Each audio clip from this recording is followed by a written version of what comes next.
미세먼지 측정 수치는 해마다 줄어드는 것으로 나타났지만 지난해 연간 배출량은 전국 1위로 조사돼 이에 대한 조사와 근본 대책이 시급합니다.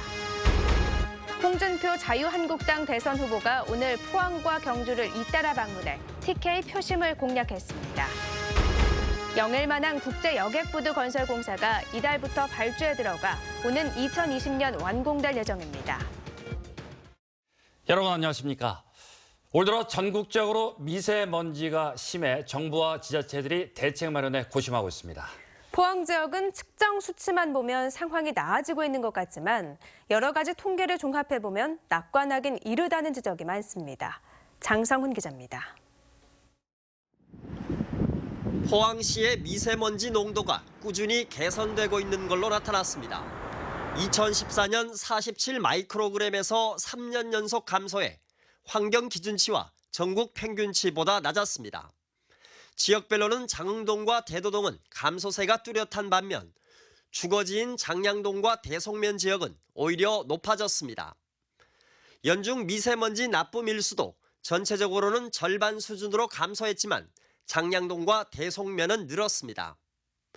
실제 피부로 느끼는 미세먼지는 해가 갈수록 심한데 측정 수치는 오히려 개선된 상황에 대해 시민들은 쉽게 받아들이기 힘들다는 반응입니다.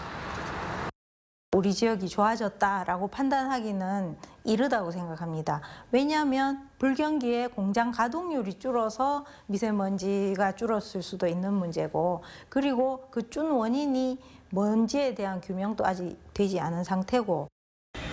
실제 환경부 통계에 따르면 지난해 포항시의 미세먼지 배출량은 연간 2만 7천여 톤으로 전국 기초단체 가운데 1위라는 오명을 얻었습니다.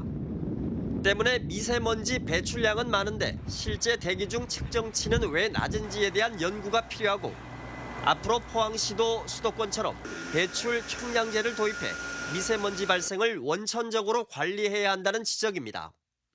또 포항시의 미세먼지 측정소는 현재 5곳에 불과한데 올해 2곳이 추가돼 7곳으로 는다지만 울산시 21곳 등에 비하면 많이 부족한 편입니다.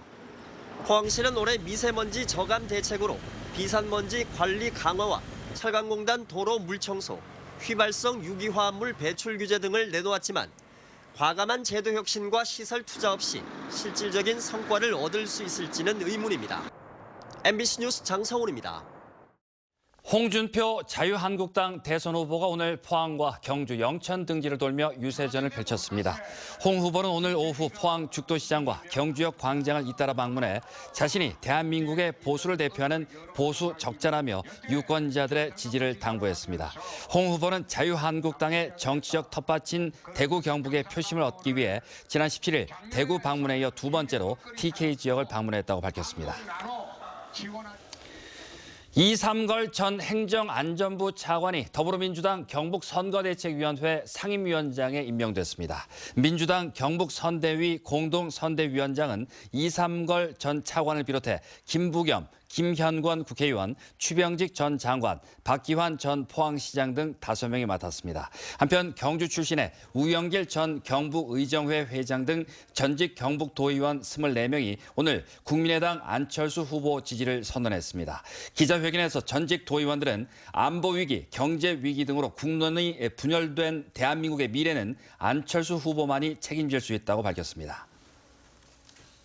영일만항 활성화에 기폭제 역할을 할 것으로 기대를 모아온 국제여객부두 건설 사업이 이달부터 본격적으로 추진됩니다. 포항지방해양수산청은 영일만항에 국비 454억 원을 들여 오는 2020년까지 최대 5만 톤급 여객선이 접안할 수 있는 국제여객부두를 완공할 예정으로 이달부터 공사 발주에 들어갔다고 밝혔습니다. 해양수산청은 영일만항에 국제여객부두가 들어서면 포항은 물론 경북 동해안 지역의 관광산업 활성화에 큰 도움이 될 것으로 기대했습니다. 올 시즌 인천에서 포항으로 이적한 권한규 선수가 최근 K리그 클래식에서 가장 잘 나가는 풀백으로 주목받고 있습니다. 축구 실력에다 출중한 외모까지 갖추고 있어 포항의 차세대 스타로 떠오르고 있습니다. 이규설 기자입니다. 지난 9일 포항과 인천의 경기, 권한규가 상대 문전으로 쇄도하면서 자책골을 유도해 추가골을 만들어냅니다. 위에서 촬영한 화면을 보면 역습 과정에서 번개 같은 스피드로 달려가 상대 중앙을 돌파해버립니다. 지난 15일 대구전에서도 양동현의 머리를 향해 정확한 크로스를 올려 결승골을 만들어냈습니다. 지난 6경기에서 도움만 3개, 리그 선두를 달리고 있습니다. 저가 어떻게 올려주던지 저희 동료 선수들이 잘 마무리를 지어줘갖고 저가 또 어시스트도 하고 팀이 또 이길 수 있지 않았나라는 생각을 합니다. 키 183cm, 몸무게 80kg의 권한규는 축구 실력에다 출중한 외모를 갖춰 팬들을 사로잡고 있습니다. 권한규는 K리그에서 헤라클레스라고 불리는데 어마어마한 힘과 저돌적인 움직임으로 상대 공격수를 무력화시키는 능력을 갖췄습니다. 거의 헐크죠. 슬기형도 아예 상대가 안 되고 제가 본 선수 중에 최고 힘이 센 것 같아요. 권한규 선수는 또 오른쪽 풀백 자원이 난조를 겪고 있는 대표팀에서도 충분히 통할 수 있는 자원이라는 평가가 나오고 있습니다. 실력과 외모를 겸비한 이적생 권한규의 만점 활약은 포항이 시즌 초반 멋진 경기력을 선보이는 원동력이 되고 있습니다. MBC 뉴스 이규설입니다. 포항시의 도심재생 전략계획이 오늘 경상북도 도시계획위원회 심의를 통과했습니다. 이번 계획은 쇠퇴된 지역에 적용 가능한 다양한 사업 발굴을 통해 쇠퇴된 도심의 환경을 개선하는 데 중점을 두고 있으며 도심 재생이 필요한 7개 지역을 도출해 이 가운데 개선이 시급한 중앙동과 송도 등을 우선 대상지로 선정했습니다. 경상북도와 포항시는 조만간 구체적인 계획을 수립하고 국비 지원을 위한 국가 지원 공모 사업을 신청하는 등 도심 재생 을 적극적으로 펼쳐나갈 계획입니다. 국립경주박물관은 매장문화재 체계적 보존과 관리를 위해 영남권 수장고를 연말까지 완공할 예정이라고 밝혔습니다. 영남권 수장고는 지하 1층, 지상 2층 9,200여 제곱미터 규모의 개방형으로 10개로 나눠진 수장고와 정리실, 사진실 등을 갖추며 현재 40%의 공정률을 보이고 있습니다. 한편 경주와 대구 등 영남권 4개 박물관은 수장고가 모두 포화 상태로 영남권 수장고가 경주에 새롭게 완공되면 매장문화재 60여 만점을 통합 관리할 수 있게 됩니다.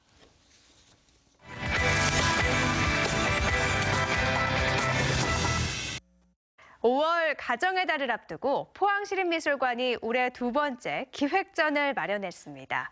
미술을 놀이로 풀어내기도 하고 스트라트 미술관의 정체성을 담은 독특한 철 조각품이 소개됩니다. 김수민 아나운서가 소개합니다. 미술관에 들어서자 거대한 스틸 조각들이 관람객을 맞습니다. 철 그 자체의 표현을 넘어 빛과 그림자, 움직임과 소리를 살린 작품들입니다. 철 조각에 조명을 비춰 이야기를 담은 그림자를 만들고 불안정한 모습의 기둥들은 끊임없는 움직임 속에 균형을 찾아갑니다.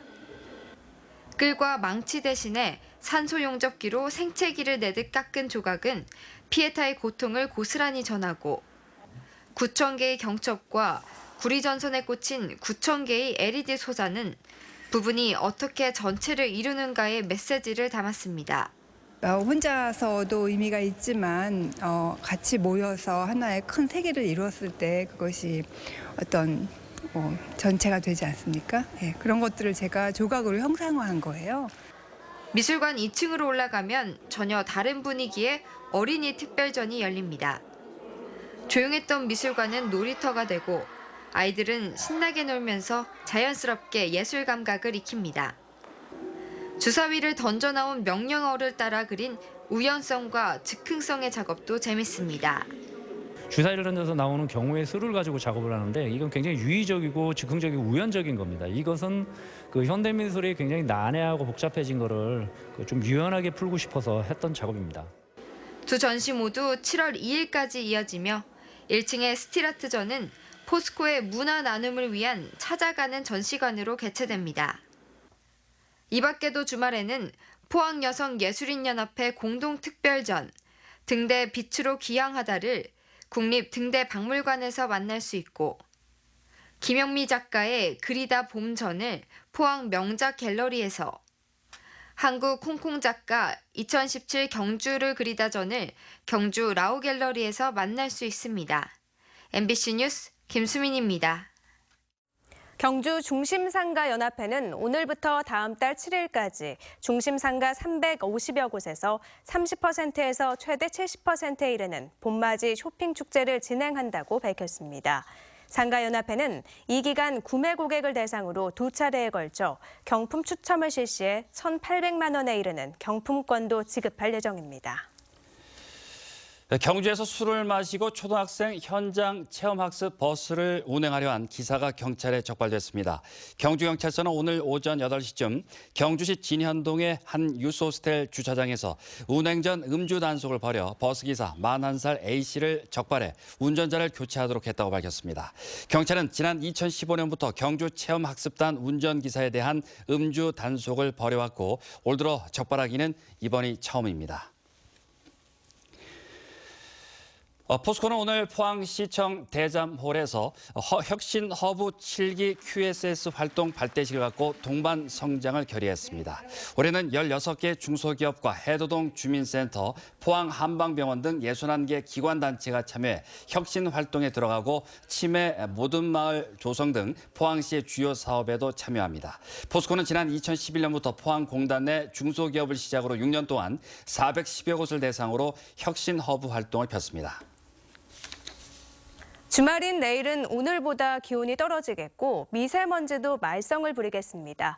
일요일부터는 기온도 오르고 맑은 하늘을 보이겠습니다. 송혜림 기상캐스터입니다. 네, 오늘 미세먼지가 말썽을 부렸습니다. 내일까지는 계속해서 주의하셔야겠습니다. 중국에서부터 황사가 또 들어오기 때문인데요. 경북 동해안 지역 내일 미세먼지 농도 나쁨 수준까지 오르겠습니다. 하지만 더 주의하셔야 될 건 초미세먼지 농도입니다. 미세먼지보다 입자가 더 작기 때문에 우리 몸에 더 해로운데요. 내일 외출하실 때 황사 마스크 꼭 착용하시기 바랍니다. 내일 내륙 곳곳에는 비 소식이 있겠습니다. 경북 동해안 지역은 경주에만 오후 한때 5mm 미만의 적은 양의 비가 내리겠습니다. 내일은 오늘보다도 기온이 더 떨어지겠습니다. 울진이 14도, 포항이 15도의 낮 기온을 보이겠는데요. 일요일에는 하늘이 맑게 개면서 기온이 껑충 뛰어오르겠습니다. 22도로 토요일보다 약 7도가량이나 높겠습니다. 자세한 지역별 날씨 알아보겠습니다. 내일 대체로 구름이 많이 끼겠습니다. 아침 기온은 울진과 경주 8도, 영덕 9도, 포항 12도고요. 낮 기온은 울진 14도, 영덕 16도, 포항 15도, 경주 18도입니다. 울릉도와 독도 지역은 구름이 조금 끼겠습니다. 울릉도의 아침 기온 8도, 낮 기온 14도고요. 독도의 아침 기온 9도, 낮 기온 12도를 보이겠습니다. 내일 동해상에는 구름이 많이 낄 것으로 예상되는데요. 바다의 물결은 동해 중부에서 2.5m, 동해 남부에서는 2m까지 일겠습니다. 당분간 맑은 날이 이어지다가 화요일부터 수요일에 걸쳐서 비 소식이 있겠습니다. 날씨였습니다. 포항시 남북구 보건소는 최근 성혼혈 신고 건수가 급증함에 따라 영유아 집단시설에 대해 예방수칙을 지켜줄 것을 당부했습니다. 보건소 관계자는 장난감이나 손잡이, 수도꼭지 등 주변 환경 청소와 소독을 자주 해야 하며 진단을 받은 영유아의 경우 항생제 치료 시작 이후 최소 하루 이상 등원을 중지해야 한다고 밝혔습니다. 성홍열은 갑작스런 발열과 두통, 구토, 복통, 인후통 등의 증상을 보이며 3살에서 6살 어린이에게 주로 발생하고 있습니다. 정부의 제3차 관광개발 기본계획에 맞춰 경상북도가 경북권 관광개발 계획을 발표했습니다. 네, 이상으로 포항 MBC 뉴스데스크를 마칩니다. 여러분 고맙습니다.